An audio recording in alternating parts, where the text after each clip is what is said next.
And you know what? I saw this picture of God hanging on the cross with blood dripping down him from his hands, from his head, from everywhere.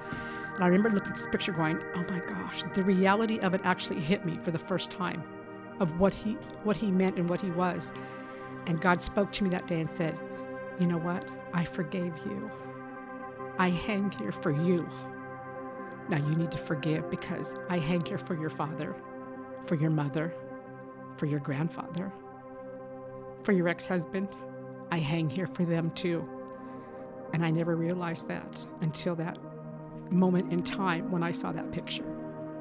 I never thought they were worthy enough for forgiveness. I never could have imagined. And I just said, okay, God. Lanette Samaniego was abused, neglected, raped at 6 years old, abandoned, homeless, an addict, and suicidal, all before she was 18. Today, she shares that journey and the incredible way God broke in to put her on the path to healing and ultimately to ministry.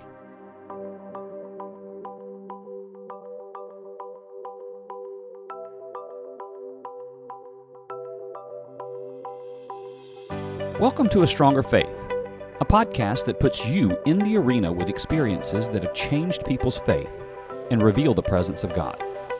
Today, Lanette Samaniego shares her amazing story of healing from the depths of spiritual misery. Meet Lanette Samaniego. I want to say this a bunch of times. You're so funny. All right. Well, Lanette Samaniego. Is that good? That's very good. All right. Well, I am glad to have you here. We talked briefly. We had a guest on here that turns out was a good friend of yours, and when they left, they said, you've got to contact Lanette. So we connected through this friend and met for coffee. Yes. I met you and your son, Dylan, and we had a nice time. They closed us down. We closed them down, I guess it was. It was a coffee shop, and we had a great conversation. And welcome. Thank you. Thank you. Glad you have me. Yeah. And since that time, I've run into other people that know you, and they're like, wow, you got Lanette. And I'm like, yeah. So I'm really looking forward to it. And I think we just should jump right in, if that's good with you. That's great. Yeah. So when we talked the other day, I left the place with my mouth open, like, and I say that for this reason. Most faith stories that I hear, spiritual journeys, whatever you want to call them, tend to involve some sort of introduction to religion. Maybe they inherited it or whatever, but some sort of ups and downs in life, and maybe there's been a rough thing or two that's happened, but there's been some sort of search for truth, and it's been something that people have had to grapple with. But that's not how yours hit me. Yours was much more intense than that, to say at least. It was less of a wrestling match and trying to wrestle with the truth, and yours was more like an all-out brawl with blood and broken bones and miraculous healings and victory from the jaws of a turbulent and nearly fatal defeat. I mean, it seemed way more intense than most spiritual journeys or the spiritual life or coming to spirituality is for most people. And now you spend most of your time in some of the toughest trenches, and have since those times, with people in similar battles, whether it be prisoners, emotionally or behaviorally disturbed kids, addicts, to name a few, in some of the places that's not the easiest to reach. And, and I know a lot of things have happened that have shaped who you are now, and God has clearly shown himself to you. So how did it start? In 1989, I ended up in a psychiatric ward in a mental hospital. And I was a drug addict and an alcoholic, and I had suffered a stroke from my addiction. And Walking down the hall of that mental hospital, I was very angry. I was a very angry young person. And I more or less wanted to know why I ended up there. Why was my life literally in shambles? Why was I a shattered person? Because I was a shattered person at that time. And it seemed like every step I took, I began inside me to curse the person that had harmed me over the years of my life. And I was very, very, very angry that night. I had a belief in God, but not that I thought God would not harm children and people, that was not possible. So therefore, the things that happened to me, I blamed myself. I thought it was all my fault because these things happened to me in my life. And that began a long journey of me searching of what had really happened to me from my childhood on to that night when I entered that mental hospital. Wow, that's heavy. So what happened in your childhood that got you to that point? I was born into an abusive home. I was born to parents. My father was a very rageful man, very big man, and a very rageful, angry man. And I really never understood that as a child. And my mother was beautiful, absolutely beautiful, but she couldn't love her children. She kind of, to me, walked around with blinders on, and if she didn't see it, it didn't happen.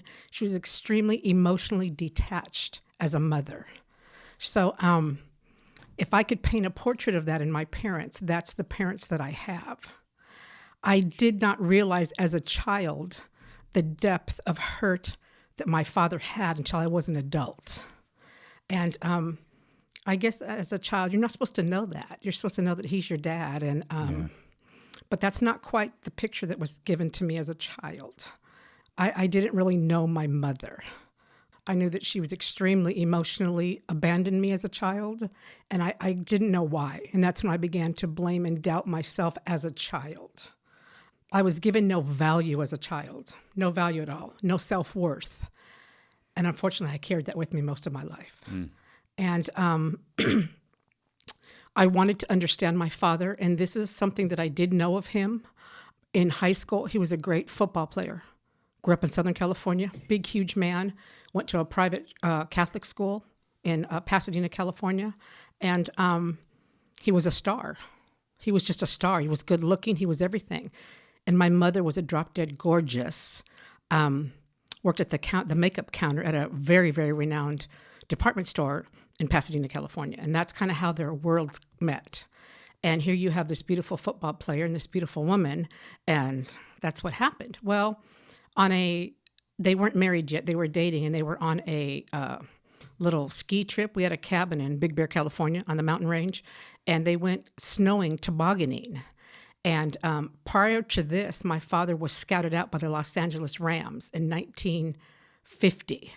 And he had a great opportunity to go to the Los Angeles Rams. Well, through that snow little vacation trip, the toboggan was going down a hill. It was going to hit a tree. And my mother was in the front, and someone was between him and my father, and he put his leg out to stop it from hitting the tree, and it snapped his leg back, and they hit the tree, and my mother was, hurt and damaged, and my father, unfortunately, lost his football career in a second. And I think their woes and their hurt brought more compassion to each other to stay together. I think he felt bad. I think my father blamed himself all of his life, for what had happened, and he wasn't this career football player that he wanted to be. And he was angry. He was angry at everything that had happened to him, and he was young. And I think that's what formed my father to be such an angry, rageful, mean person. I think kind of in all of that, he blamed my mother, and my mother blamed him. It became you hurt me, so I'll hurt you back. Well, in the process, they hurt 5 children. So did this happen? Was there abuse for all the kids? As far as we can recollect, yes. All 5 of us, yes. This was physical abuse? Physical, mental, emotional. Yeah. My mother abandoning, literally. She had her specials. Some were favorites. I was not. I was told very often I was too much trouble to deal with. Therefore, I was just kind of shunned. I think my father more or less took me under his wing, knowing I was extremely tough as a child. Very tough like my father. I had that brute toughness that little girls didn't have, but I had it. Did they stay together? No. Unfortunately, the other abuse that I suffered, unfortunately, at the hands of my grandfather was I was molested. I was raped as a child. And this was my mother's father. So things made more sense to me as I grew up and why my mother was so distant. Because obviously, I'm assuming that it also happened to her. Never talked about it, never discussed it. But as we grew up as adults, me and my sisters are like, yeah, we kind of put two and two together. But my parents divorced when I was 12 years old. It was unimaginable anymore in our home. You know, the abuse, the hurt, the pain, we all began to hurt each other. That's all we knew, was to be mean and to be hateful. I was a very, very, very depressed, very, very angry little girl. I was. And I liked to fight a lot. Fighting seemed to keep things at bay, that I could control it. So I would fight you if you hurt me, if you said anything, if you did anything. And I was really kind of, I guess, unmanageable as a child. How did this translate into your teenage years? Oh, whoa. At 12 years old, my father went away and left us for another woman, which he had done quite often in our life. And we knew that. And my mother went away with another man, which was all new to us because we didn't know that part of my mother. And neither one at the time really wanted me in either one of their families. And so I ran away. I just left one day and I just took off from the only home I had ever known. I had friends I'd stayed with and this and that, ended up in the streets a lot. And at 12, almost 13 years old, I started getting high in the streets. That's what led me to my addiction, was a very, very young age. And I knew that getting high at the time took away some of the pain. It took the ease off the pain that I was trying to deal with. The deal with abandonment, the deal with the abuse, and unfortunately the deal with nobody wanted me. I became nothing to many, many people. I slept in ballpark field dugouts, things like that, met people in the streets. At 13 years old? Mm-hmm. In Southern California. How are you surviving? You do what you have to do to survive. Was this a 2-week thing? Did you have family or friends that you stayed with? It wasn't 2 weeks. It was 2 years. On the streets, homeless at 13 and 14 years old. Mm-hmm. That's unimaginable. But it's a reality of what today is in our society, unfortunately, and it happened to me. And I had to learn to take care of myself. And I often wondered many, many, many times, do they know I'm cold? Do they know I'm hungry? Do they know I'm lost? Do they care about me? Do they think about me? Because no one ever really looked for me. And I think it broke me. Something inside broke me deeply because I thought I was a nothing. I felt like I just went away one day and they just thought, good, she's gone. I didn't really know how they felt and why they never wanted to find me. That bothered me for a long time. But I believe God has a way in our life, no matter what circumstances we're in, to find a way in our life. And I did one day. I saved a quarter. I had a quarter in my pocket.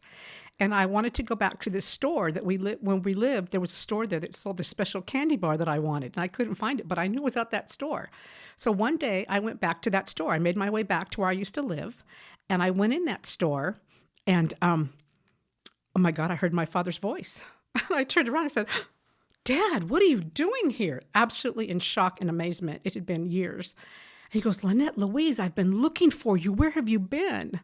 And I was blown away because I didn't think anybody really cared. And I said, Dad, and we had a moment and we talked and he said, well, I'm remarried now. And I'm like, okay. And I was 14, going to be 15 years old. And he says, I want you to come home with me now.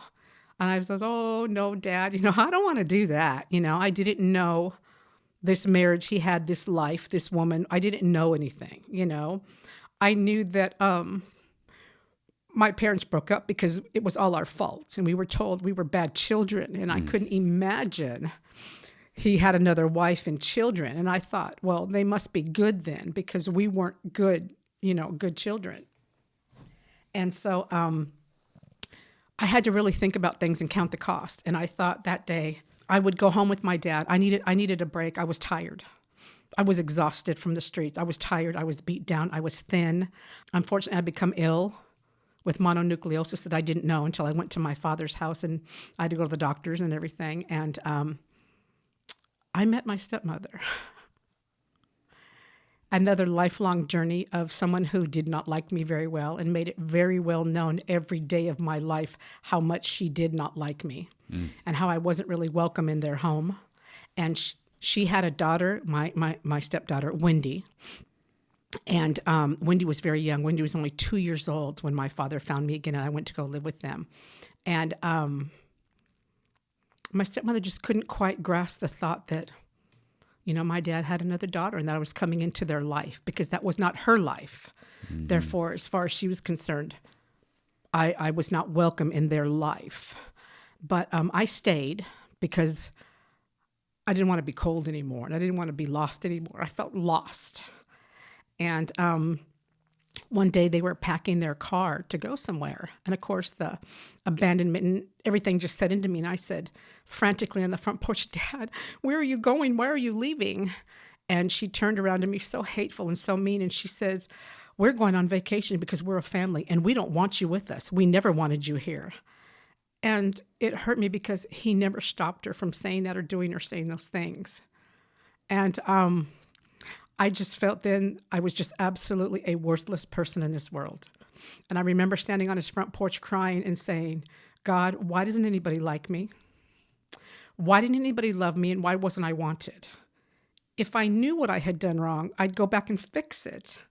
But I just didn't know at 16 years old why nobody loved me or wanted me. I just could not understand that a little girl or a child would have had to live like this and feel this way.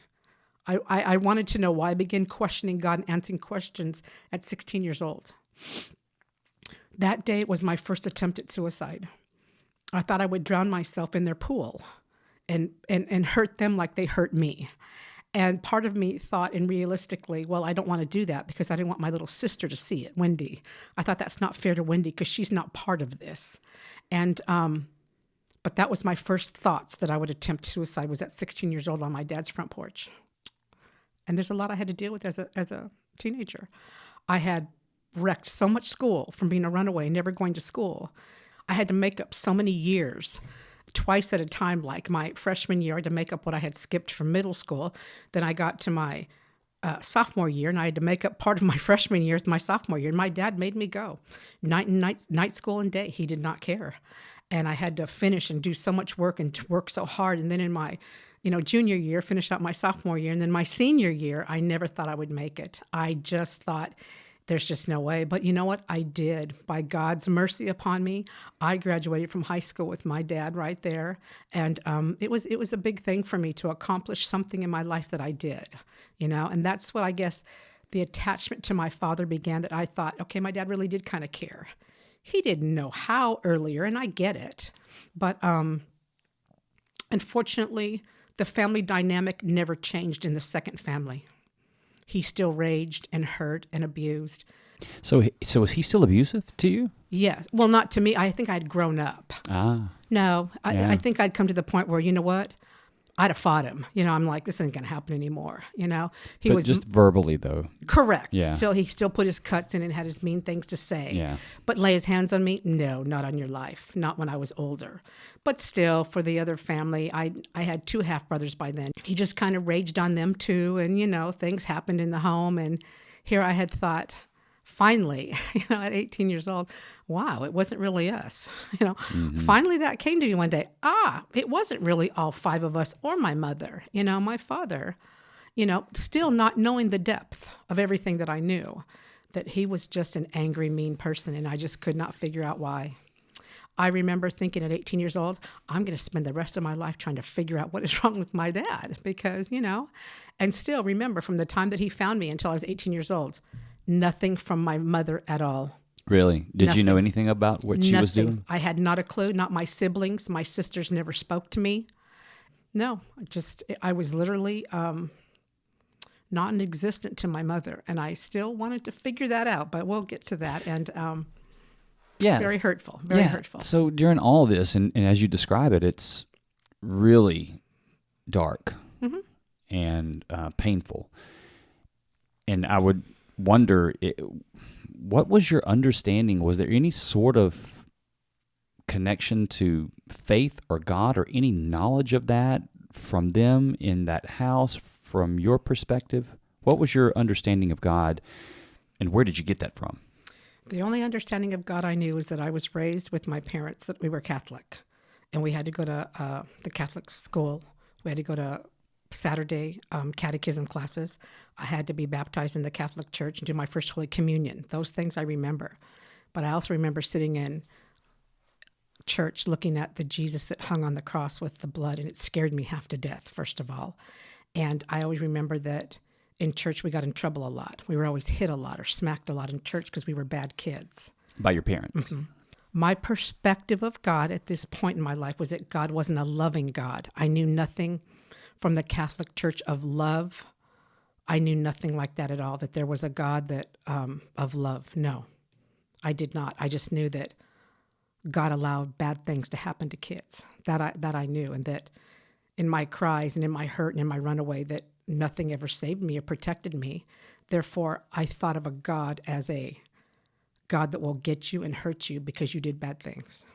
Mm-hmm. Mm.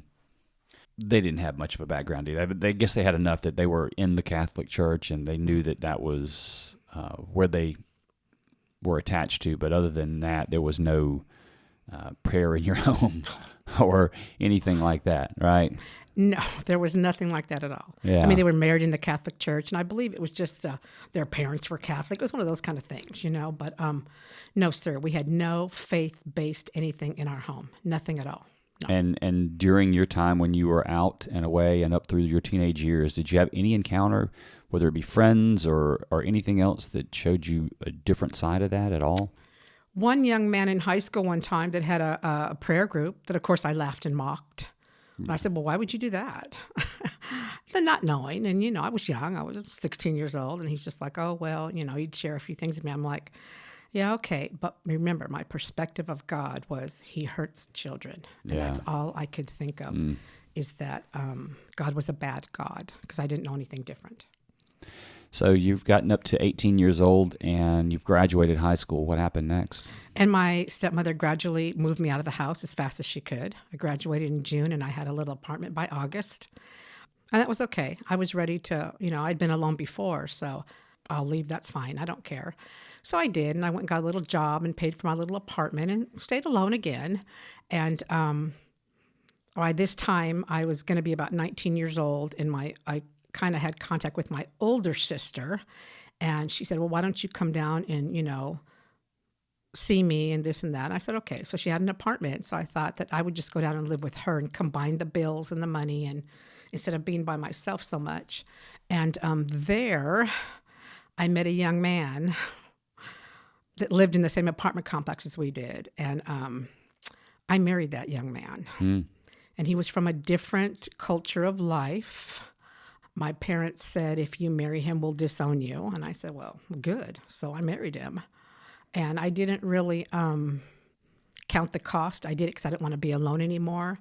And I did it because he said he loved me. And I thought, well, nobody else did. So what have I got to lose? I was young, I wanted life in the fast lane. And unfortunately, that's what I got. And he was a young man that we called back then below the tracks. He wasn't of my stature in society, I guess you would say. And I paid a heavy price. For 7 years, I listened to his abuse and his anger and his pain, and he treated me less than I should have been treated as a human being, as a person, as a wife. And I began still in my addiction. That never changed through all my high school years. All I did was get high and drink because that's all I knew to take the pain away from the childhood. What were you doing drug-wise? Back then when we were young, it was smoking a lot of marijuana and snorting speed. That's all we knew to do, and that's what we did. Yeah. So one of the street drugs, it was just like that. By the time I was in high school, I drank a lot, and I started on cocaine at a very young age in high school. Some of my friends experimented with LSD and things like that, but, I didn't like anything that made my head spin that bad. And Yeah. I couldn't do LSD very good. So I thought, no, but cocaine and speed I liked, and I became a cocaine addict. And by the time that I was about ready to get divorced, my nose would constantly bleed because I Yeah. had damaged the lining of my nose. And Was he addicted as well? no, nothing. He didn't even drink. Really? So a lot of my addiction was hidden in my marriage. Wow. A lot of it was hidden, but it kept masking the pain that I suffered all of my life. And it's like I carried this pain with me. And unfortunately, I carried it into a relationship that, I heard this saying one time, and you have to understand these words got to me so profoundly. It says, if you don't heal what hurts you, you're going to bleed on those who didn't cut you. Yeah. And my ex did not cut me. But unfortunately, I bled out all over him in many, many ways, emotionally, physically, financially. I ruined a lot of things. And it was my addiction. It was my pain. It was my hurt. I would expect going into a thing like that, after everything that's happened up to 18 years, whatever the first shiny thing that might potentially solve my problem, I'm grabbing. Jumped. Didn't grab, jumped. Yeah. Tackled it. Yeah. And that's what I did. And it, no chance is that going to. And I never really knew him long enough. And I just kind of took what came to me because I felt like that's all I was worth. It had to be better than what I went through. That was my rationale in my mind in this marriage. Yeah. He had a good job and made money. He was a painter. So back then at 19 years old, making $500 a week was a lot of money at that time. Yeah. And I always worked a little job, loved my little jobs, went to work, was very responsible. Hired in a kite all the time, but very responsible. Never missed work, never called in, never became very resourceful and very responsible. Well, at 26 years old, it just came to an end. I just went home one day and I just said to him, I don't know why. I just said, you know what? I don't want to do this anymore. I don't want to be here anymore. I don't like you anymore. I haven't liked you for a long time. And I just want to go home. And I called my dad, and within 2 hours, he was down there with the truck and the trailer, and we loaded my stuff in. And I just drove away. I just didn't want to do it anymore. Didn't like who I was with him. Didn't want to look at him. It was just one of those events that I walked away. And I was divorced in February of 1986. And I was 26 years old, and I was a basket case. I was a drug addict. I was an alcoholic. We had filed bankruptcy. I gave him everything, all the money, the house. I gave him everything, and I just walked out of my life. Literally, absolutely the most destructive person you ever want to meet in your life. You? Me. So I went home to stay with my dad for a little while. What'd you do next? What did I do next? So here's where my journey in life takes a turn.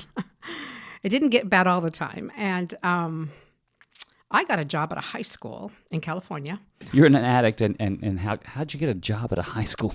Because I'm a food service that's my profession, is a chef in food service. Okay. And so I became a cafeteria manager at a high school because I was good with food. I had a good history of food, good history of employment. Though I was the youngest food service director manager they ever hired, they gave me a chance, and I did it. This is my where my journey begins. So I get this job, a lot of money, everything like that, moved out of my dad's house, got a little apartment. And as I'm working at this high school, I met a janitor, and his name was Joe. So I thought, okay, big deal. Well, he'd come by my office every day, and he'd say, hey, Lanette, Jesus loves you. I'd be like, okay. I just thought it was a joke at first, And so, days would go by, months would go by. Hey, you know what? Jesus loves you and everything. I'd be like, Joe, if you don't quit saying that to me, I'm going to hurt you. And he would bring me flyers that would, flyers on my desk that would invite me to church. Yeah. I'd say, oh my gosh, this guy's like learning impaired. And I'd wad him up and throw him in the trash. And he'd just keep bringing me flyers and tell me things about Jesus and say, I'm like, okay, whatever you believe, dude, keep it to yourself, whatever, And he'd consistently bring me flyers. Well, one time he brought me flyers, and on the front was like hands breaking chains. It says, let Jesus break the chains of addiction in your life and hurt and brokenheartedness and that. this and that. And I'm reading it going, yeah, whatever, So again, I wadded it up and politely threw it in my trash. Well, the next day I got back to work and it was flat on my desk because Joe was the janitor. This is the guy that takes the trash, right? So he kept taking the flyers out of my trash and putting it flat on the table, on my desk. I'd be like, well done, Joe. Yeah, I'm like, okay, you really have a problem. I would tell him, you're a lunatic and you just need to leave me alone because you know what? Keep your beliefs, but that's not what I believe at all. Yeah. Okay, so Joe. So I was at work one day and one of my ladies in the cafeteria opened the back door and she goes, Lanette, your ex-husband's here. And I went, what? I mean, it had been a year, more than that. And I thought, what in the world could this young man want with me? So I went out to the back door and he grabbed me. And of course, I thought to hit me. So I yanked away from him. And this is what happened to me. He spit in my face and he said to me, as he's holding on to my shirt, you're worthless, you're nothing. No one will ever want you because you're nothing. And he threw me back. And I went, oh my goodness. And I kind of stood there for a minute thinking, did I really hear what I heard? And I began to frantically wipe my face off, grab my shirt and scrub the side of my face, the right side of my cheek off. And I was just started bawling. And I just started crying so hard, I began to literally feel, I thought, my heart break in my chest. And I thought inside of me, haven't I heard enough? Isn't there enough damage done to me already? And I couldn't understand what I had heard nor why, because he just walked away. I sobbed so hard I couldn't even get a word out. And as I opened the door to go back in the building, there was Joe. And Joe said, Lanette, God came to heal your broken heart and bind your wound. And I turned around and looked at him. I said, I find that very hard to believe right now, if you'll excuse me. And I went into the bathroom and I washed my face. And I just kept washing it and washing it and washing it and saying, take the words away, take the words away. I don't want to hear those words anymore. And I was so brokenhearted inside. I really thought I was going to have a heart attack and I was going to die because I was so brokenhearted. And as I came out, I was in the break room, out of the restroom, and I came to sit down in the break room, and Joe was in there. And I went, okay. And part of me thought, you say one word and it's over, And he just sat there with me and said, I am so sorry, but I want you to know that Jesus loves you. And I looked at Joe and I said, I still find that very hard to believe right now. And he just began to talk to me. And he began to tell me that God loved me and he's sorry what had happened. But, that wasn't a part of God. And then the hammer hit. He invited me to church. In my vulnerable, sad brokenness, couldn't think two words at the time, would I please go to church with him? And I turned around and I thought, okay, Joe, I'm going to make you a deal. I'll go to church with you. I'll go to church with you on Sunday, but you're going to lay off this Jesus stuff. It's over. You ain't going to bring me no more flyers. Don't tell me about God. And I'll go to church with you, but there ain't no more Jesus stuff anymore. You understand me? He's like, okay, but you'll go to church with me on Sunday? I said, Joe, I will go to church with you on Sunday. I made a promise. And I did. I kept that promise because I wasn't a promise breaker. And I got in my little car and I drove down to a storefront church in Montebello, California. And there was a little preacher man in there. And I thought, this is the weirdest church I've ever seen in my life, first of all. So I went in there and I listened to this man, a great talk. I will admit that, you know what? And I kind of liked what he said, in the world, we live in a broken, hurting world. And I'm like, oh my gosh, and part of me thought, Joe told this man about me. I know he did. And, I sat there going, oh my God, I know he did it, and panicking and freaking out. All these people know about me. Yeah, they knew. That's why Joe brought me here. And it wasn't true. But then this preacher man had what was called, wait for it, an altar call. People got up and walked down to that altar and got on their knees. And Joe looked at me and I said, not on your life, buddy. It ain't happening. And I sat there in fear and I sat there thinking, oh my stars, these people have lost their mind. And, the preacher kept talking and saying, if you feel anything in your heart, any tug in your heart, if God's speaking to you, you know what? Come and kneel down. Just let it go right here. And Joe looked at me again and I thought, okay, you know what? I'll do this. I'll do it because if I don't do it, Joe's never going to leave me alone. And he's going to take me down there and I'm going to get mad. So I got up and walked down to that altar and I knelt down and, Did you have any thing in your heart that said, I got to let go of this stuff now? No. This was purely to appease Joe. Purely to appease Joe, so Joe would leave me alone. I got you. So I went down there, and of course, this preacher man, who I really liked, he's a pretty cool guy. He said this little prayer to me, and I said it, whatever, not knowing what I was saying. I just did it because he told me to say it. I did it because Joe was sitting there, and I thought, if I don't do this, I can't get out of this church today. They're going to kidnap me or something. So I did it, and I said, okay, whatever, and that was my first ever experience about a Jesus and church and a salvation talk that I'd ever heard in my whole life, and I was 27 years old. I just think back over the whole thing, and as you're describing all of it, we talk about seeing God in the love of others. And when Jesus came, he talked about God. He's really the first one that referred to him as Father. And when you think about a good father and how he would treat you and care for you, it gives you a good glimpse as to what God's like. You didn't have that. You didn't see that.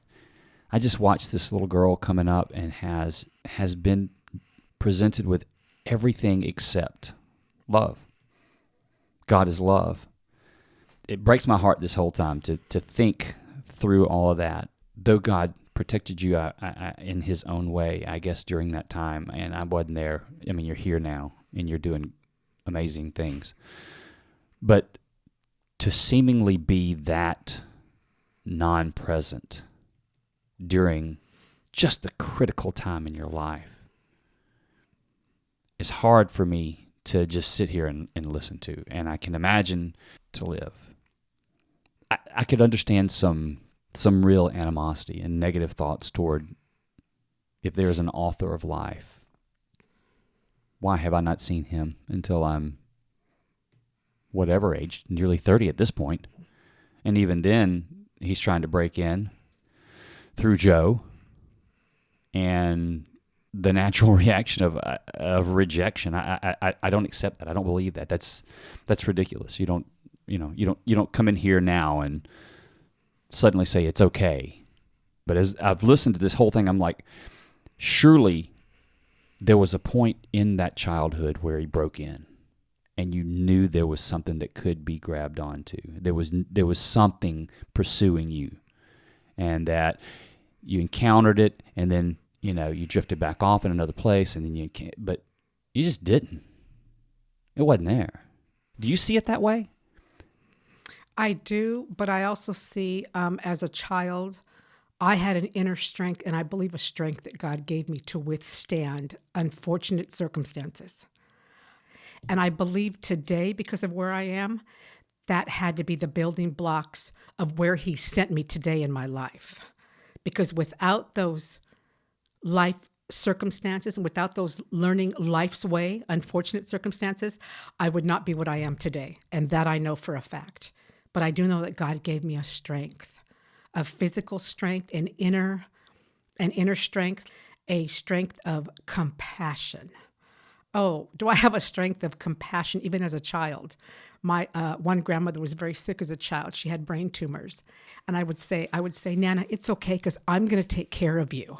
And I would physically try to move her in bed and try to take care of her and care for her. I was that kind of a child. That not too many children have that natural instinct, but I really do believe today that God gave me that. So you've gone to church with Joe, and So I went to church you with said Joe. this prayer with this nice preacher, and then... And then I went back to my drugs, sex, and rock and roll because that's all I knew. That's right. And I was 28 years old by then. I had played this game for a long time. I'd still go to church when he'd invite me, and of course I'd go and raise my hands, oh, Jesus, Jesus. But I did it because Joe was there, and I was afraid he was going to be mean to me, and I didn't want that to happen because I thought he was the nicest person I ever met. And, God has a way of getting our attention no matter how, not on our terms, as I've learned in my life. God has a way of getting our attention, and God will not be mocked. So you cannot go to church and raise your hand and praise God and go home and get high and live your life like a hellion, but you just can't do it because God will not be mocked. And at 28 years old, I suffered a stroke. I suffered a stroke because I was a drug addict and an alcoholic. That's why I suffered a stroke, because it had been too much drugs at too many times. I went to a hospital and there was a doctor there, and he, of course, talked to me and this and that. And he said, we did a blood lab, and we know that, you're an addict. I said, yeah, I am. I'm not going to lie to you. I am. And he said, at this point, if you do not stop your drugs and get clean and sober and, clean your life up, either A, you're going to have a massive stroke and somebody will have to take care of you. I went, well, that'll never happen. Nobody likes me. Yeah. And B, you're going to die. And I thought, well, I'll choose B. I remember saying that. I said, well, I choose B. I don't care if I die. I couldn't care less. I've tried to attempt suicide, and I couldn't even do that right. I don't care. In reality, I did. But that was just my defense, my hurt, my pain. And, I was 28 years old and had a stroke. And I thought back on my life in that hospital thinking, I have drugged the little girl that I am around for 28 years, and I am exhausted. I am tired of the heaviness of pain and of what happened to me. I am tired. Physically, I was exhausted. Emotionally and mentally, I was a train wreck. And I thought, you know what? I just have to do something. Something just has to change, because I can't do this anymore. I didn't care, literally, if I had lost my life, if I would have died from a stroke. I could not have cared at that time. So I went home from the hospital, and I thought, okay, I'm going to try to do a little bit better. I'm going to try on my own, to get a little bit better. I couldn't do it. I could not do it. I could not do it with the addiction that I was in, with the pain and the hurt, and still remember the non-existent of my family. By this time, I've been separated from my father as well because of my stepmother. So I really had no family bearing whatsoever. They had moved away. They didn't even tell us they were leaving, just moved away. It broke my heart tremendously that my father would allow my stepmother to do that, just move away, not even tell us where he was, and we didn't know. So again, here I am alone, hurt, broken, again by myself. And I thought, well, you know what? I'll try church again. What have I got to lose? That was what I kept thinking, was what do I got to lose? I got nothing else to lose, So I'd go back to church once in a while with Joe. And I tried it, but then again, my addiction, the more I felt the pain and the hurt of what had happened to me, the more high I got, the more loaded I got, the more I drank, until God will not be mocked. I had another stroke. And this one was worse. I was going to be almost 29 years old, and I went to the hospital as God would have it. And the same doctor was there. And he said to me, I told you last time you were here that if you didn't get yourself together, clean and sober, and get your life right, that you're going to have a major stroke, and you're headed that way. And I have to send you to another rehab hospital now to get taken care of because of your condition. And I thought, well, that's not going to happen, because I'm just not going to do it. And this one was worse. This one gave me a traumatic brain injury, and it jolted my brain to the point that to explain it easy, I couldn't count change. I had no bearings of counting change, money, things like that, nor directions or distance of where I was and where I was going. And that really, really bothered me, because usually I was my faculties were there. Yeah, was I high? Yeah, but I could, function in life. That was no longer an option to me. And I knew that. So he said, well, I have a friend who has another place, another rehab hospital, if you'd like to go there. And I said, okay. He gave me the name of this person. And I was admitted into a mental health facility. At the time, it was holistic and no drugs. I had to go clean and sober on my own. And I knew that. The strength that I had inside of me, I would tap into that, and I would make it. I was a tough cookie. And this is where my journey began, when I opened the door of that mental health facility, and the anger that I had towards everyone that hurt me. And every step I took, I cursed the person, from my father to my mother to my grandfather to my ex-husband. Everybody who had hurt me through my life, that had made such a traumatic difference in my life. I was angry. I was mad. And I thought I had a right to be mad. And unfortunately, that night, there was not very many beds in this certain facility because of my condition. So I had to go on the psychiatric ward. probably because of my condition. And second of all, there was no other beds to put me in. So I was put in the place in the hospital that was called Straitjacket City. No, I wasn't put in a straitjacket. That was the funny name that they gave it in the hospital. Oh, she's in Straitjacket City. Well, yeah, it was kind of rough to take that in. But I thought, okay, whatever. It's just a room, not kind of like this, not very big. It was by myself, And I just thought, okay, I'll stick this out. No big deal. That was my mentality, was no big deal. I've been through worse. I would say that. I was angry. I was very, very, very angry that night. And I was tired. I was exhausted. And literally, I did not want to take one more breath and live. And that is the honest truth. But you know what? Sometimes God has a way of meeting us where we are when we don't expect it. And out of my anger that night in that room, I kind of tore the room apart. And I flipped over the end tables. And I was mad and I was yelling and screaming. And I thought, people probably thought, well, no wonder she's in a straitjacket city. She's a lunatic. They may put you in a straitjacket after all. No, but I was mad and I hit my arms. I beat my arms against the tables, the furniture, and I thought I shattered my wrists because I had hit him so hard. And I was so mad at God. I was so mad at God that I would get on my knees and I shook my fist at the air and I said, why me? I needed that question answered.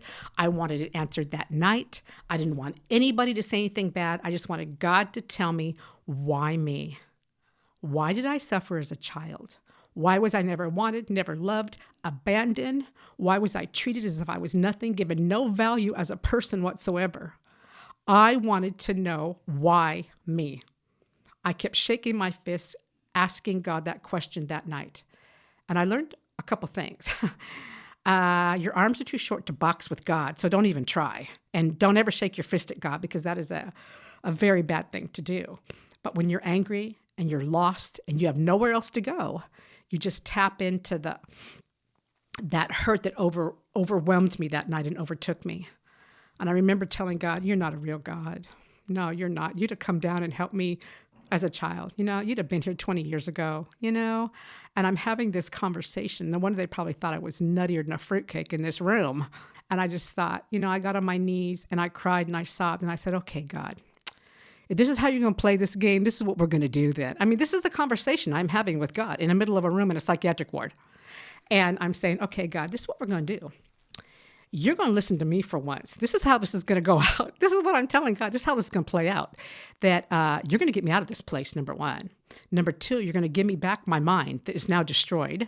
Number three, you're going to get me clean and sober. You're going to get me off drugs. You're just going to do it for me because that's what I'm asking you to. And you're going to give me a life back that I've never known my whole life. You're going to show me something that I've never seen, I've never felt. You're going to do this for me, God. And if you do this for me, I will serve you for the rest of my life. I promise you that, God. Knowing in my heart, nothing's ever going to happen, that I'm just mouthing off because I'm angry and mad about where I am. And I'm telling him, and if you do this for me, I promise you, I will serve you for the rest of my life. I promise you that. But you know what? You're not going to do it because I know you, God, because I've known you all of my life. Nothing's going to ever good's going to happen. And I mean, literally, when you're messed up in your head, you're just thinking, God. I'm excited that you're talking to him. It's like the first time you talked to him, right? Well, kind of, yeah. In a reality sense of that, you know what?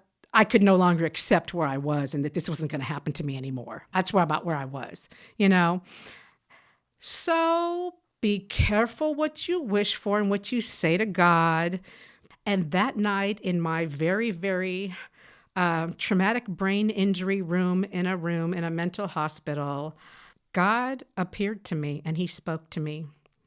And at first I thought it was me just thinking I was going through withdrawals and that, I was just kind of tripping out for a few minutes. I had to get my bearings together, and the room was dark and a light appeared to me.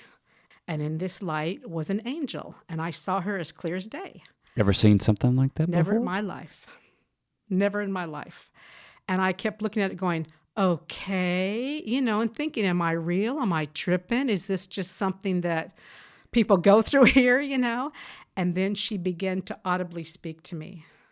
And that's when I melted. And she said to me out of the Song of Solomon, come now, my love, come. For you, the winter and season is over, and the cooing of the turtle dove is heard on our land. Come now, Lanette, come now, my love. For your face is lovely and your voice is beautiful. Come now, my love. And I just broke, and I sobbed until I absolutely passed out and fell asleep. And I woke up the next day. It's the first time I'd slept in 30 years.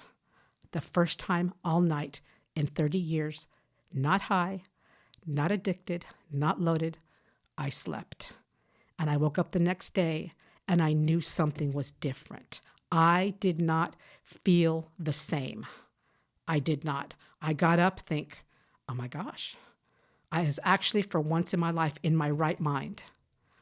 And I did my therapy like they asked me to for the 28 days I was there, whatever it was. And I had a male counselor that stood beside me all of this time, walking through things. And, I talked about some things, and this and that. When I went to the front door of that hospital, he said, Lanette, you came here a victim. I said, you know what I did, but I leave a survivor. He says, no, you'll always be a victim. And I said, no, I won't. I choose to live now. And that began a long path in my life, a long road when I stepped out of that hospital. Going to see my best friend that day, she said to me, Nettie, you don't look the same. Are you okay? And I just went, I'm good, And when I walked out of that hospital, you have to remember something. I was the one that was touched and changed. I had the same parents. I had the same family. Nothing changed but me, my outlook on things, everything. And I promised God that day, that night, that I would never look back. And I had to learn something that I was not prepared for at all. I had to forgiveness. And I remember thinking to myself, how am I supposed to forgive those? Come on now, let's be real here, God. I still was on that conversation with God. You want me to forgive a man that drugged me to a basement and raped me when I was 6 years old? You want me to forgive what he did to me, what he hurt me, when he took my virtue from me, when he physically scarred me so I could never have children? You want me to forgive that man? I could not come to grips with that. I could not do it. And I thought, you want me to forgive a father and a mother who couldn't love me and hurt me and yelled at me and screamed at me and abused me and abandoned me? The people that I was born to, you want me to forgive them? They should come to me. That was my thinking. But God had to take me somewhere one day that I never thought I would go, to the cross. And you know what? I saw this picture of God hanging on the cross with blood dripping down him from his hands, from his head, from everywhere. And I remember looking at this picture going, oh my gosh, the reality of it actually hit me for the first time, of what he meant and what he was. And God spoke to me that day and said, you know what? I forgave you. I hang here for you. Now you need to forgive, because I hang here for your father, for your mother, for your grandfather, for your ex-husband. I hang here for them too. And I never realized that until that moment in time when I saw that picture. I never thought they were worthy enough for forgiveness. I never could have imagined. And I just said, okay, God. I remember looking at the picture, I said, okay, God, but in your timing. You can't make forgiveness happen. You can ask God to help you get through it, but you can't make it happen. What do you mean he can't make it happen? You can't make an appointment with my father and sit down with him and say, okay, I forgive you because you did this and that to me. That is not on God's terms. And I was on God's terms. And so I said, okay, God, I'm going to do this, but we got to do it one step at a time with me. Don't just throw this all at me. You got to take me one step at a time. And literally, as God is my witness, my forgiveness for other people that hurt me came at very, very different stages in my life. First of all, I had to forgive myself. I didn't mean to do a lot of things that I did. I didn't mean to hurt people. But you know what? When you're not in your right mind and you don't know Jesus in your heart, you hurt, because hurting people hurt people. And broken people break people. And I hurt and I broke a lot of people, and I didn't mean to. So I had to forgive myself. and come to grips with things I had done, that as far as the east is from the west and as deep as the ocean, God took that sin from me and he took it away and it was no longer there. You know, my heart had to understand that and believe that. I could not forgive anyone until I forgave myself. You know, I had to forgive my dad, you know, who could only love with harsh fists, anger. That's all I ever knew of my father. He was a big man and he scared me. And I knew I had to forgive. I didn't know how. I didn't know what. I didn't know how he would receive it. I had no idea what could have happened. I went on in my life and I had another relationship. I have a son, and my son was very, very little. And we went to go visit my father in the mountains. He had moved to the mountains. So we went up there to go see Papa. And he adored my son, absolutely worshiped the ground my son walked on. I think showing me that he was sorry. So one morning we got up, we were in the mountains, dropped dead gorgeous in the mountains in Lake Arrowhead, California. We walked out to the driveway. My dad was standing in the driveway. And he said, Lanette Louise, I need to talk to you. I went, oh no, okay. Not knowing what he was going to say. And he said, I have something to tell you. And I said, okay. And he said, I will not go meet my maker till I've made peace with all my children. I start with you. And I said, okay. I looked at my dad and I said, Dad, I love you more than my lipstick. Let's just go on from here. And in that instant, God took everything bad away. And I adored my father until he passed away. And none of my brothers and sisters would say anything at the funeral. And they asked me if I would give the eulogy at the funeral. I said, absolutely, because I was free. And when you're free, it's okay. I also knew that somewhere deep down in there, he was a good man. He just didn't know how to find himself because he got lost. My travels of forgiving others has been different. My ex-husband, I saw him one time. My in-laws invited me over, and I said, I don't want to go. And they said, please come. It must have been 6 years. I hadn't seen him, hadn't heard a word, nothing. And I had changed a lot. You know, got my life together, got clean and sober, had, lost some weight, I just always changed. And he walked in the house and walked right by me, and I went, oh my goodness. And he turned around and looked at me, he goes, oh my gosh. And I go, hey, how are you? You know? He goes, fine. He looked at me like straight in my face and he tells me, you hate me. I said, no, I don't. I said, I'm sorry. I forgive you. I said, do you forgive me? And exactly what I said. I said, we were young. Please forgive me. And he just looked at me and goes, yeah, it's okay. It's all good, you know? And that's all it took for me to walk out of that house at the end of the day and say, you know, God, it's okay. I just had to move on from that broken person that I was with him. I wasn't fair to him. And, it's been a journey. I had to forgive my grandfather. Didn't want to. Didn't think he deserved it. But you know what? He did, because we all deserve God's love and mercy. He hurt me deeply. And you know what? I just had to understand he was a sick man. And God healed all that from me, though. He healed me. At 34 years old, I gave birth to my first son, my only son. I could never have children before. So God healed, and he blessed me. And my mother. My mother was a long journey. 40 years I didn't speak to my mother. 40 years my mother had no contact with me, had nothing to do with me, nothing to say, nothing. She eventually came to Alabama in 2018. My sister had come here because she wanted another start in life. Her husband passed away, so she came here to Alabama. So they kind of followed me here. And she took my mom in. My mom had dementia. And when my mom flew into Birmingham Airport after 40 years, and she came down the elevator by the baggage claim, and here's this old woman sitting in this wheelchair. I said, oh my God, that's my mom. And when they pushed her out in the wheelchair, she looked at me and she goes, oh my God, I love your hair. I said, okay, thank you. She didn't know it was me. No. And as they pushed her up to my sister, so my sister had to claim her and everything like that, she turned around, she goes, Tammy, I love that lady's hair. And my sister said, Mom, that's Lanette. And she looked at me and she goes, well, I know that. She had dementia. Yeah. She had onset of Alzheimer's and dementia. And from that day forward, she had no memory of anything. And that was my healing.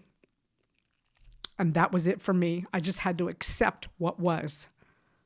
I had to accept that she was broken from her father, I'm sure. Her mother was very sick. She's the one that had brain tumors and had surgery after surgery. I'm sure my mother was broken and she didn't know how to be a mom because she really didn't have a mom. And my journey's been a long journey, but I've had an incredible life, a life of forgiveness, a life on God's terms. I've had my own ministry called Broken Wings Women's Ministry of the Southeast, which took me to the Tuscaloosa County Jail, which I was the women's chaplain for 4 years. Incredible time in my life, incredible time with the women. And I know the incarcerated women are just broken little girls. They're broken, they're hurt. They have a life of abuse, a life of such sadness. But I had so much compassion and love for them. For 4 years, I taught there on a Thursday and went there and listened to them. And I just took, one step at a time. In the county jail, I had a great encounter one day. I went into my teaching class, and there was a blackboard in there. Never had any chalk. I was there 4 years. One day, there was a piece of chalk. And I went, oh, my goodness, chalk. So I did a great illustration that day. I wrote on the board what my husband had said to me, my ex-husband, that you're worthless, you're nothing, no one will ever want you because you're nothing. And I wrote it on the board, and I just left it there. So the women came into class, and they began to read the board. Oh my gosh, who wrote that? Who would put that on there? That's just terrible, Miss Lanette. Why don't you erase it? I said, no, just give us a minute. We're going to, talk about it, see how you feel about it. They had no idea I had written it. So I said, how does this sentence make you feel? And they began to talk and share, well, you know what? And I said, okay, this is what we're going to do. I want you to go to the board, and I want you to write a sentence of the worst thing that was ever said to you. Pick up the chalk. It's okay. Whatever you put on the board, that's fine. Then come and sit back in your seat. You would not believe what was written on that board. You would not believe it. And I said, okay, now this is what we're going to do. I said, the first sentence, I said, that was me. That happened to me. They were flabbergasted. Oh, Miss Lanette, who could say that to you? And I said, but this is what we're going to do. Y'all are going to come up here. You're going to hold this eraser with me, and we're going to erase those terrible things that were said to me. And we're going to let God take it all away. And that's the day I never thought of those words again. Because those words haunted me all of my life when I looked in the mirror, that I was worthless, that I was nothing, that I was no good. And it seemed like for 20 years, wash my right cheek. I was obsessed with washing my cheek. Yeah, because I thought people knew it had happened. And that day, with those women holding my hand, when we erased those words, God took them all away. I never thought about them again. Okay, I got some questions. Okay. That's amazing, all of that. And there's so much in that I want to explore a little bit more. The first thing is this encounter the first night you were there. I sit there and try to experience that with you as you're describing it. What did this light look like? Round, an orb that just came from like small and got larger as it got close into my room. Just a round orb of light. And you saw something in the orb? Mm-hmm. Was it a face? Was it It was the outline like of an angel, the wings, an angel. She was beautiful, waving her wings inside this little orb and began to speak to me. Mm-hmm. Just like a Disney movie. And what was your reaction? I mean, did you sit there stunned? Did you ask questions? Did you just shut up and listen to whatever was going on? I shut up and listened. Pinch yourself and say, "What is this? A reaction to my circumstances or drugs or something like that?" I thought all those things, but I just sat there and listened in shock, really like this. Oh my gosh. Just sat there. But she said a specific verse, which you quoted from start to finish. Song of Solomon. Never heard it before in my life. Never really picked up a Bible before. No. And this presence, this angel, quoted this specifically. Correct. And when she was done, what happened? She just kind of floated away and I fell asleep. That was it. I just fell asleep. Did you feel differently? I mean, did you feel relief in the moment? Yes. I felt like, when you're so exhausted. Because of what she said is true. Yeah. That is relief. Right. I felt, you know how when sometimes you're exhausted, you just want to go, Yeah. That's exactly how I felt. Like, oh my gosh, like it's just gone. And then I fell asleep. That was the end of that night till I woke up the next morning. What do you think happened there? I think that God gave me peace and rest for once in my life. I think that God gave me what was the most delicate, precious thing I would have looked at to comprehend at that time in my life. And I think that that's what God gave me, was something peaceful and beautiful, something that waved her beautiful wings and said these beautiful things to me, because I never had that before. And this burden that had been constructed for 30 years, would you say that it had been lifted or eased or changed in some way? I think it was lifted. Did I still have things to deal with? Oh, yes. Don't quote me that I never hurt another pain again. Oh, no. That's not true. I think it was lifted. The weight and the heaviness of, first of all, the first thing I remember was, wow, that was so beautiful. He sent me something beautiful. I remember thinking that. But don't you also parallel, I mean, when you woke up the next day, you said you felt like you had this clarity, like you actually got rest. Correct. Because when you're in drugs and alcohol, you don't sleep too good. That's right. But he says, come to me and I will give you rest. Mm-hmm. I mean, the first time that it seemed like you really reached out for him, even though there was some swings in there. This is true. Hey, but at least you're reaching toward him, right? I think that's what he wants. Mm-hmm. He just says, I'm holding out my hand for you. Reach.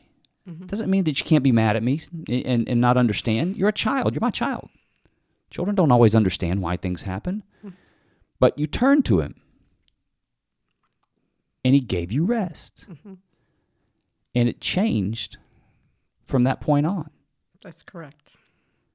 I mean, you aren't who you are today. You weren't that person then, but it changed. It did. And you literally got rest for the first time. Mm-hmm. And spiritually began to get rest and start this process of renewing, just like you asked for. Mm-hmm. Just like you asked for. And on the forgiveness side of things, it sounds like, so there are physical things that took place, that you went to your ex-in-law's house and the ex-husband's there. Your dad calls you and says, we need to chat, and you had a moment in each of these places. You knew each of these had to take place. Correct. Your mom was in the airport. So these are sort of processes that had to happen. But forgiveness happens in a lot of forgiveness that I'm familiar with has to happen whether the perpetrator is present or not. Mm-hmm. It's a forgiveness that has to happen in your heart. You can do that, but I think it kind of goes to a new level when you finally get face to face, if you ever do, with that person.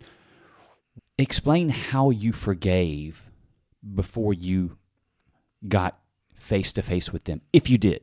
Was there a forgiveness that took place in your spiritual relationship with God before you encountered the people that you had to forgive?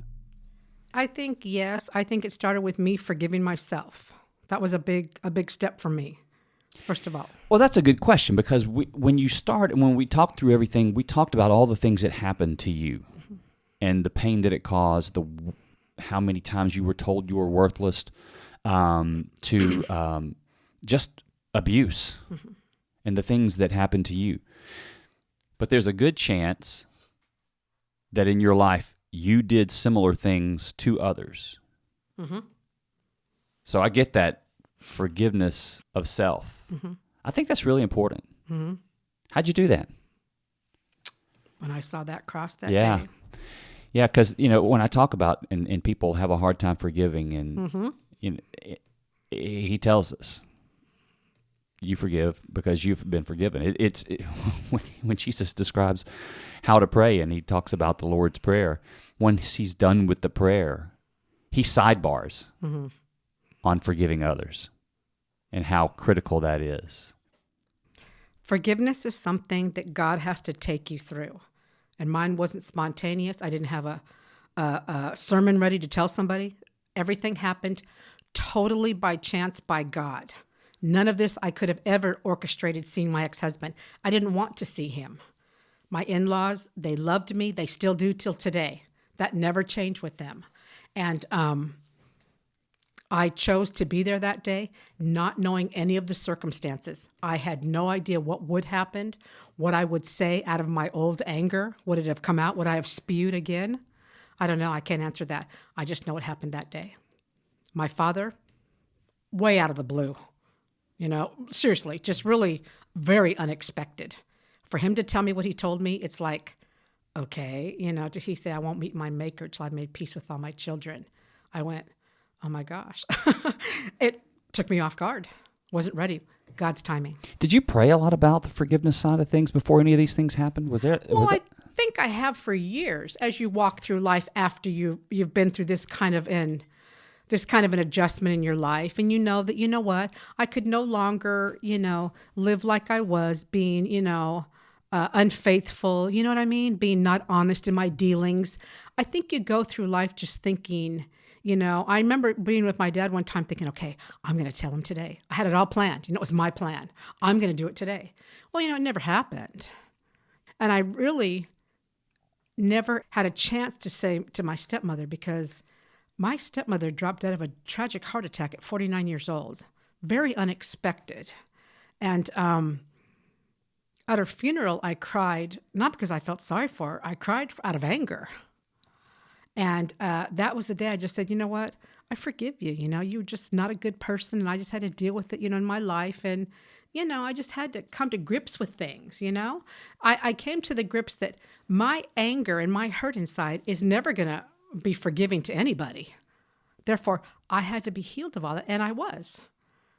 I just had to go on in life. I could no longer live prior 28 years old. I tell people when I speak, I don't edify my life right now before Christ of anything. But what's happened after is the road less traveled. What's happened after is what I'm here to say what God can do to anyone's life. I am sitting here today before you to tell you, is it not easy? Is it easy? No. But with God taking you, I believe God for me prepared me for the forgiveness moments that I had. I have walked around for 25 years for unforgiveness towards my son's father. 25 years. I've written letters 10 times. Never, nothing. Never, ever made it to him. But at least I wrote them so I could get it out of my hurt and my pain because of what had happened in our relationship.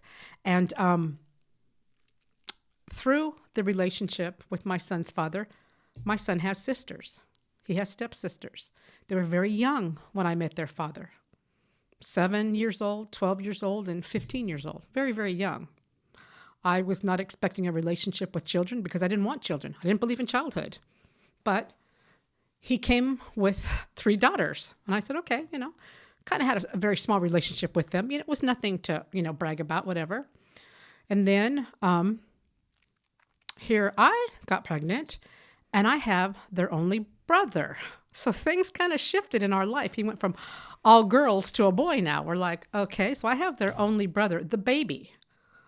And so as the relationship got worse and things got bad, I chose to leave the relationship and leave where we were in California. But I had no other contact with the girls at all. I really didn't. I felt that, it was time for me to raise my son and do what was right as a mother and not combine all this family drama that I couldn't deal with.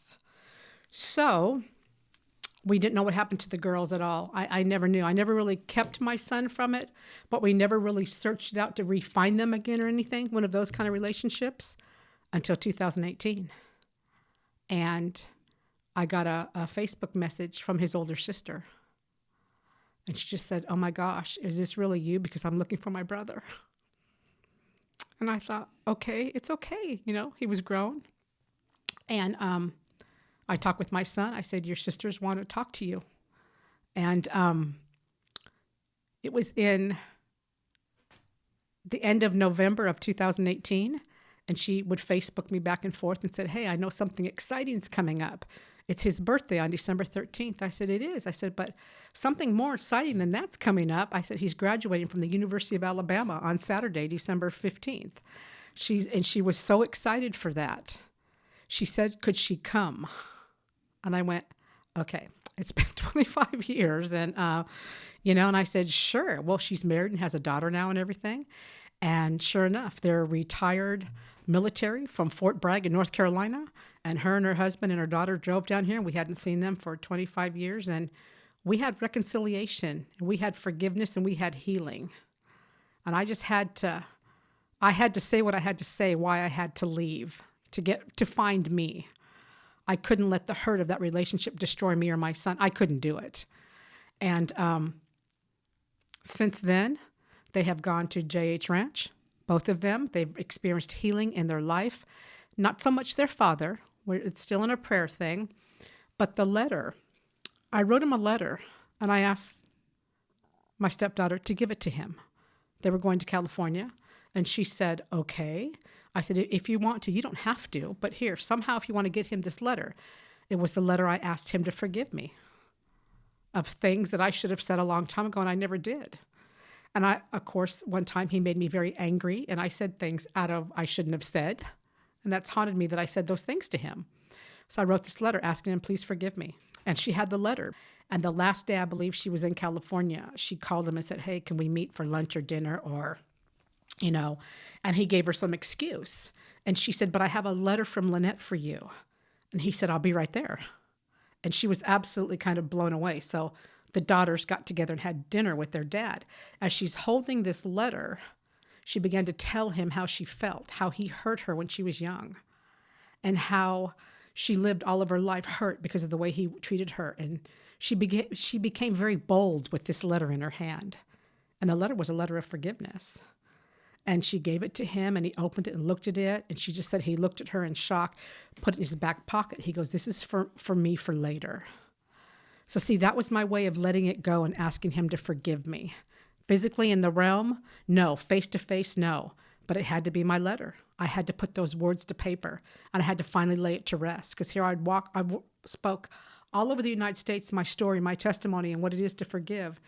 Yet I had this unforgiveness in my heart towards this relationship that I wanted to let it go. Did you tell him you forgave him? I did. In the letter, I did. I've not verbally spoke to that man for 25 years. Yeah, and I keep going back on forgiveness to the thing that has to happen inside of you, whether or not you have a conversation with the person that has wronged you. Because I believe forgiveness happens in your heart more than anything else. And I heard a good analogy or way to describe what forgiveness is, because you think about what forgiveness is. It's like accepting an apology or having an apology, and is that what it really is? And it's really not.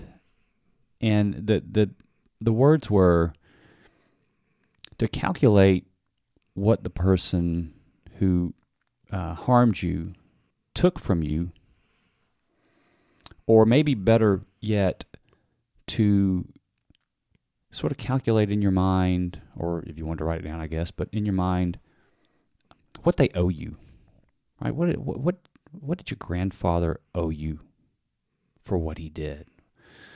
What did your dad owe you for what he did? And you look at that and you think about that. You took my childhood. You owe me my childhood. Or you owe me a lifetime of compassion. And then you get to a place where you realize, I guess, they can't do that. But even more importantly than that, that you get to a place where you say, I decide, I choose that all the things that you owe me, you don't owe me anymore. You don't owe me that anymore because I've decided that. And that's what Christ does for us, right? He could add up the same things. You think about the things that we've done, and that's a way to think about forgiveness. And if I can get to a place, and there, people have people that they need to forgive. Everybody does, for various degrees of stuff. And if you can think about it that way, it's like, what did that person take from me? What does that person owe me? And if I can get to a place where I can truly in my heart say, I decide you owe me nothing. You don't owe me that anymore. That's getting to a place where you truly have forgiveness in your heart. And I think if you have a chance to have an encounter with someone and express that to them as well from your heart, in your facial expression and in your words or whatever, that's an excellent touch that kind of can put a punctuation on it, so to speak. But does that make sense on the forgiveness in your heart? Did you go through that process just on your own and with God, praying to God and say, hey, help me to forgive? Because I would think that to get to that place, it takes some probably divine intervention to be able to get us to a place where we can really say, you don't owe me that anymore. I think that God did take me to that place. Like I told you, one person at a time, but in his timing. Yeah. Because I couldn't walk around here with unforgiveness and a broken heart anymore. My biggest thing was I had to heal my heart. And as I learned through going to church and learning about God and Scripture, that, the price was paid. There's nothing I can do to take back what my grandfather did to me. He passed away before I could ever say anything about forgiveness. My mother died in 2019. We buried her in Palm Springs, California. As I went to the funeral, she was buried next to her parents. Of all the things, they passed away 45 years ago, but there was still a plot there. And as I walked up there, my heart was broken to even see his name. It kind of made me sick at the moment. But then I also said, you know what? It's okay. I'm healed. I'm done because the price has been paid. He doesn't owe me anything. Nobody owes me anything. I had to be accountable for myself for things that I had to do. My parents just couldn't love their children, and there's nothing I can do about that today. But I made a vow, as we do when we have children. You know what? I will never treat my child the way I was treated. How did you grow in your faith from the time of your encounter until now? I started going to down in California, Calvary Chapel, which I loved. I began to go there, began to go to women's Bible studies. There was a specialty group there for sexual abuse survivors. I never heard of that before in a church, but I thought, okay, well, I'll go check it out. I loved it. I worked on the board of ASCA, Adult Survivors of Child Abuse in Southern California, and we just talked about our experiences. I think that helped me building blocks of, you know what? It happened and it's okay. We just have to go on and give it to God. I think of because my encounter in the mental ward that night, not too many things clung to me. It was more or less just kind of taken away. I didn't carry a lot of the burden, the hurt and the pain in my heart. I did. I think if the worst thing I had to deal with was still a broken heart. That was one thing I had to struggle with a lot of my life. I learned a lot in Psalm 147:3 that I came to heal the brokenhearted and bind their wounds. That was my motto through my ministry. It's everywhere I have. It's on my desk. And it's just been a process. I had the wonderful advantage of going to the J.H. Ranch in 1999. And I had no idea the adventure I was going to be on. I had not a clue what it was about. I went there for the summer for a job and took my son. He was very young. I thought that would be fun. He can go run around and go in the lake and do what kids do at a camp. And you weren't going as campers. You were going as staff, an employee, a staff. Yeah, I was the chef and the food service director at the J.H. Ranch. And so I remember telling the owner, okay, I'll do this, but for 3 months, I'm out of here. I'm going back home, And I stayed for 3 years. And this is after your episode conversion? Everything. It was after I even had my son. It was way after all that. I met the owner of a ranch. I was the food service director in a hotel in Lake Arrowhead, California, and he came to the hotel. And as God would have it, that's my journey began right there at that hotel. And as I went to the ranch, I began to watch and listen of things I'd never heard about Christ my whole life, not even since what had happened to me, nor did I speak of it. I just kept on going on in my life. And I would watch at the ranch, the dynamics as you go as a couple, as a husband-wife, as a father-daughter, as a mother-daughter, a mother-son. And I would listen to people in their sessions about the girls saying, oh, my dad's my best friend, and I was blown away. I said, your dad's your best friend? Never heard of that before in my life. I was blown away that these men took 2 weeks out of their summer to go spend with their daughter, their son, whatever the circumstances were, to help build this relationship on mending and healing in their family and their dynamics. I thought, these people are nuts. And I just couldn't understand it in the beginning. Then I would go to the big top and I'd listen to all the sessions that they had to say. Well, one happened to dig deep into my heart of the parent talk. And I sat there and listened to the owner of the ranch talk about different parents, those that are only performance oriented.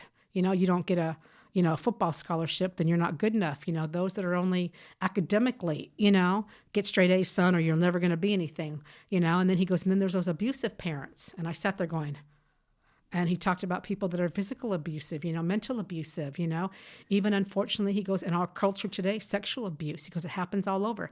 I never spoke to this man my whole life. Didn't even really know who he was. And I began to listen to this talk, and I went, oh my gosh. And I thought, first of all, you mean there's more people out there than me that this happened to? Mm. And I thought, surely not. That was my thinking was, this didn't happen to a lot of people. I can't believe this, And as I listened to the talks and went through, about salvation and this and that, and we had a few great things called dying moments and forgiveness, I began to understand more about the gospel of God and what God wanted to do in my life. And I went for 3 months and I stayed for 3 years. Well, in that time, I think you had your own increase of faith, right? Your faith walk very much continued. So. And the owner of the ranch came to me about a year and a half out there, and he goes, I want you to tell your story. And I said, not on your life. He says, I want you to come up there with me. And I said, you've got to be kidding me. And the night that I walked down there to do it, he encouraged me. I literally threw up behind the hay bales because I was so nervous and so sick to my stomach. I did not want people to know what I was. That scared me. That people would look at me like, oh my God, there's that lady, and it bothered me. I just want people to know what they knew of me, that I was trying to, I was a better person. And so that night I talked about my life, and I talked about what God has done and how I began healing and how I began a process to work through my hurt and my pain and my devastation. And when we were all done, about 25 girls out of the audience came up to me and they said, I've been abused too. Mm. And it broke my heart. I knew then God had a plan for me. I knew then that night at JH Ranch that God was going to do something with my life. I knew that everything I had endured, the hurt, the pain, the sorrow, the brokenness, the abuse, it was going to be used for God's honor and glory. I knew that. How? I had no idea. When? Couldn't tell you that, but I knew that God was going to do this for me. Well, you became aware. And he did. Of others. Mm-hmm. In your boat. I became a voice. Yeah. Of healing for people because he knew that one day I would pack it all up that had happened to me and take it on the road and help other people with it. And that's exactly what I've done. Yeah. I think of the women in the prison and the amount of time you spent there and the people that you've connected with or that have connected with you through your story that have seen God in a new way. And I think back on that night in the facility where you basically said, I'm going to need you to do this and this and this and this, and I'm going to need to be clean, and I'm going to have a new life, and how much of that stuff happened? All of it. Yeah. Everything. Yeah. Isn't that cool? Isn't that amazing? Yeah, because I think that when I spoke with God, this is the dynamics and the love of God. I wasn't in my right mind. I was angry. I was mad. Maybe he was telling you what he was going to do instead of you telling him what he was going to do. You know what I'm saying? Yes. Maybe he was telling you what he was going to do. And you didn't know what you were going to see and hear after that. Mm-hmm. I believe my supernatural meeting with God was peaceful, was love, was 29 years of what I'd never felt in my whole life happened in my room that night. Because you reached out. Because God knew that's what I needed. That's why he sent the angel, the most beautiful thing I've ever seen in my life, and the love I felt and the warmth and just the, oh my gosh. God knew. He had been tracking you. Yeah. He'd been trailing you. He'd been Joe. He's like, Joe. Joe's like knocking on that door. And Joe. And all of it's a piece, right? All of it's a piece of it. All of it's a piece of the pursuit of Lanette. Mm-hmm. Every bit of it. Mm-hmm. And in that night, in that moment, his pursuit of you collided with your version of a pursuit of him, right? Yeah. And that's when it happened. It all sprang forth from that.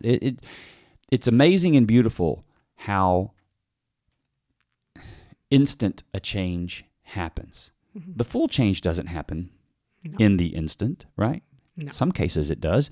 But over time, you changed exactly like he said in that moment that you were going to. It's amazing to me. So with all of that, how do you describe God? God to me is a friend. He's comfort. He's love. I was asked one time, do you see your heavenly Father like you saw your earthly father?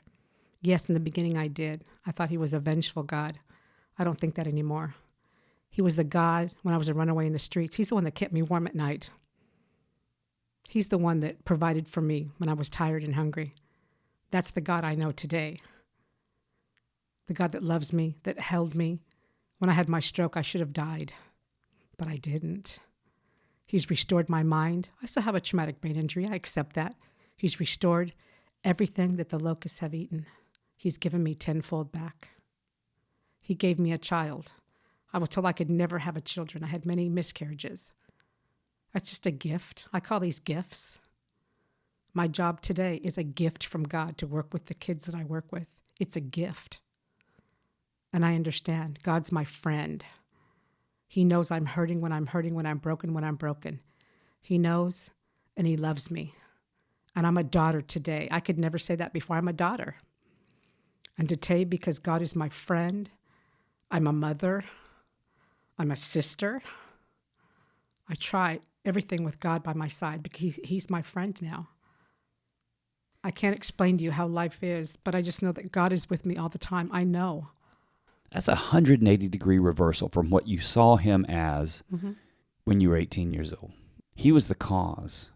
He was the one who allowed the pain and allowed, that had a child on the street. Mm-hmm.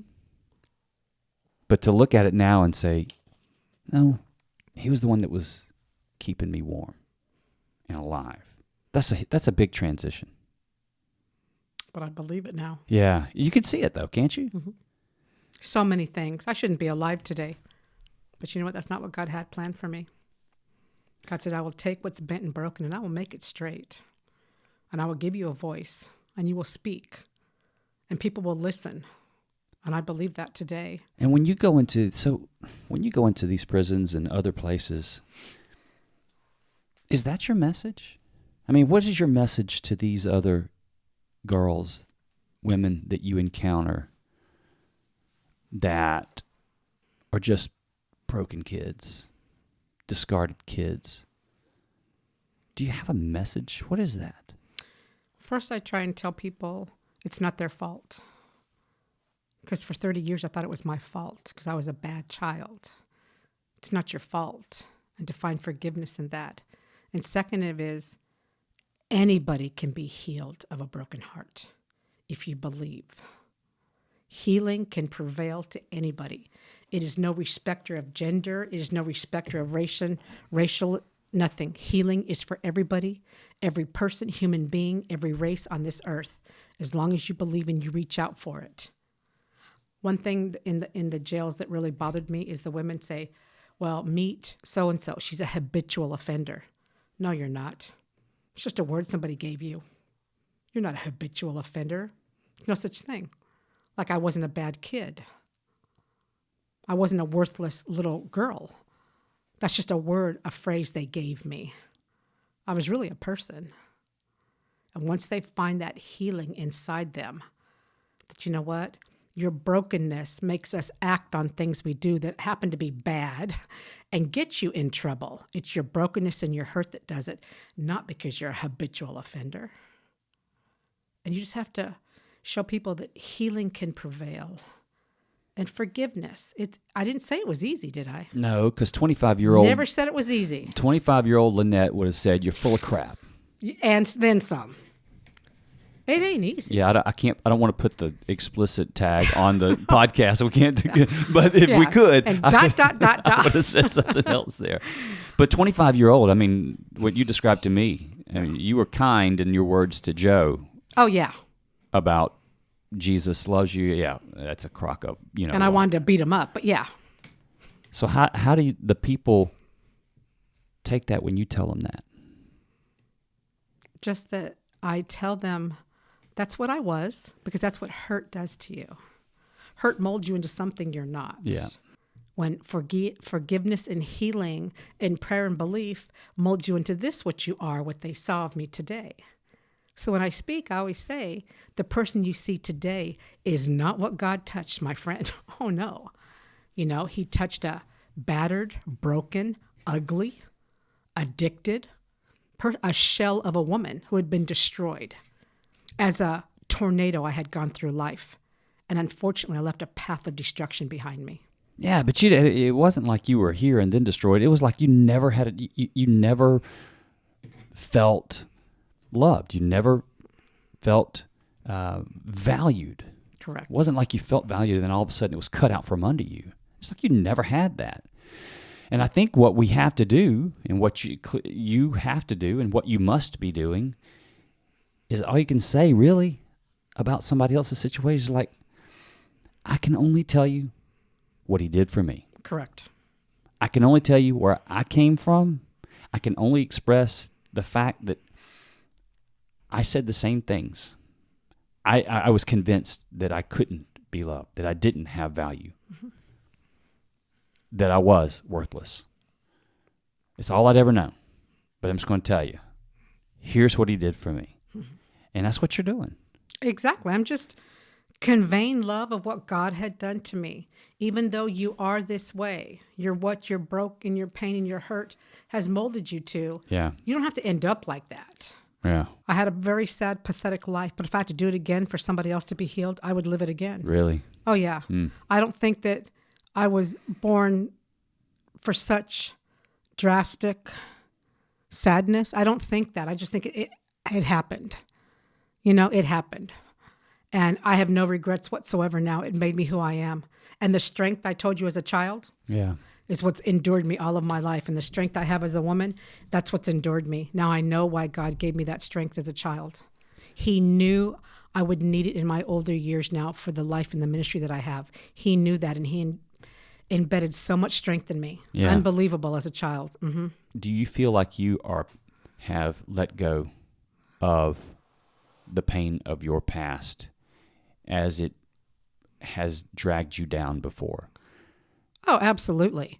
I mean, people ask me a lot, do you ever think about it? Yeah. Well, what was my life? Mm-hmm. You know, pictures or this or that, you know, things I have that, you know, bring back memories, but I no longer dwell on that anymore. You know what? It happened and it's done and it's over. But today I'm who I am because of those building blocks. Mine were just a little tougher than others. Yeah. But yeah, I'm past it. I don't linger on it. Don't really talk about it like this. Don't really expound on, oh my God, I was an abused child and this happened to me. No. Only when I speak, when God calls me, like this. God called me to come here, or I wouldn't have done it. Yeah. If I'm asked to go speak, I wouldn't have spoke at Wheaton Bible College in front of 3,000 people. Thought I was going to faint on the stage, but, you know, I did it, you know, because God called me to go do that. You know, so no, I don't have, I have no bad feelings towards nothing that's happened in my life, nor anyone, and that is the gospel truth. Well, that's a sign that you've truly forgiven, right? Yeah. You've accepted the gift that God has reached down and grabbed you and pulled you from. And Correct. I think that was where I was going with that. How do you feel Today? Mm-hmm. I feel great. Today's a good day. Jesus touched me at church this morning. I had a moment last week, and today's a good day. I would think it'd be freedom from all that stuff. It is. And empowerment to go and have a purpose for the kingdom. That's very true. I'll see my older sister's coming this weekend to visit. I'm excited to see her. She's been in Georgia for quite a while, and we're just going to go out and spend some time, and it's going to be a good day. It's amazing to see all those things that were said that night happen over time. It's like, here you are. If you look back at that, if you could, I think probably that night you probably said, there's no way that's happening. You're absolutely correct. No way. And here you are, just like you said. It's been a long road, and I know I have a lot more road to travel. I have a book to write. I know that. I've begun. And why I never finished it was because my parents were still living, and I promised I would never, ever, ever dishonor my parents through this book. So I'm going to still possibly tap into that and, write my book and see where it goes from there, just to whatever. But, I just want to live free. And, if I never, ever, ever had a chance to speak again and share, that's okay. Because God's given me everything I've ever needed. And then some. Yeah. I have no regrets whatsoever. You'll never hear me say that. My son has never heard me in all of these years say any regrets about my life, where I've come from. God's been good to me. Very, very good. Things I don't even deserve. Yeah. Rough start, but a great ending. A little bumpy road in the beginning, but it's a great smooth road now. Yeah, that's awesome. And to love to be able to have a video recording of that right there and go back and show that 27-year-old woman. It's like, wasn't pretty. This is what you're going to say down wasn't the road. Pretty. Yeah. Well, hey, Lanette, thanks for coming in here and sharing. You've got such a powerful story, and you came from such a dark place, and God just pulled you right up out of there. And when I look at that, He is in pursuit of us, and we all know that. But you reached up. You said, I some of the reaches were swings. I get it. Yeah. And I just think that He has to be saying, yes, finally, she's looking at me. And from then it changed. Then He proved as faithful as He promises us that He is. And I just get so encouraged every time I hear that. I've not heard someone tell me, I reached out to God and nothing happened. I haven't heard that yet. Mm-hmm. I haven't heard that yet. I just heard too many times I'd reached out expecting nothing to happen, and everything changed. What a faithful and powerful and unbelievably mighty God we serve. That's correct. It just gives me the chills. It gives me the chills, and it makes me just want to avert my eyes, because He's just too big and He's just too amazing, and it's exciting, and I just am so humbled every time I just consider the magnitude of who He is, and the fact that kind of love exists is just it's just unreal. Lanette Samaniego, thank you. Lanette Samaniego endured what very few of us could imagine. But she reached out to God, and He broke in as Lanette could never have dreamed. God never promised that life would be easy. He does promise His presence, and that He pursues us. He also promises that He's faithful to us, and that He loves us more than we will ever understand. Lanette is safe now. She's living in peace, and is doing work she describes as a gift, as she points thousands to the God that gave her rest. Praise God. Thank you for joining us today on A Stronger Faith. This week, I'd ask that we pray for those who are in the darkest places. Pray that God continues His pursuit of them and that He breaks into their hearts such that they turn and reach for Him. Until next time, we pray for peace and a stronger faith for you and those you love.